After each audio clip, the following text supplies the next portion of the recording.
श्रीराम समर्थ। मी सौ संपदा हेरंब वाटवे वास्तुसंपदा या यूट्यूब चॅनलवर तुमचं सर्वांचं स्वागत करते।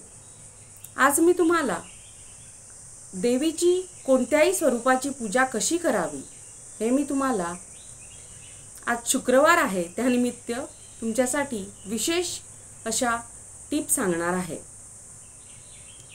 कधीही देवीच्या रूपाची पूजा करताना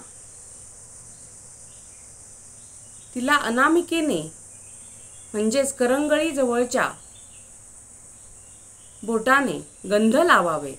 देवीला हळद कुंकू वाहताना आधी हळद वाहावी आणि नंतर कुंकू उजव्या हाताचा अंगठा आणि अनामिका यांच्या चिमटीत घेऊन देवीच्या चरणावर वाहावे।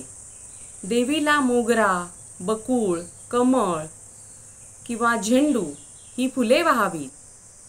तसेच नेहमी देवीच्या स्वरूपाची पूजा करताना महालक्ष्मी अष्टकाचे पठण करावे आणि महालक्ष्मी अष्टकाचे पठण नेहमी शक्यतो 3 वेळा कमीत कमी करावे। याने विशेष लाभ होतो। अशाच नवनवीन टिप्स सोबत पुन्हा भेटूया पुढच्या व्हिडिओमध्ये। तोपर्यंत माझ्या चॅनलला लाईक, शेअर आणि सबस्क्राइब करायला विसरू नका।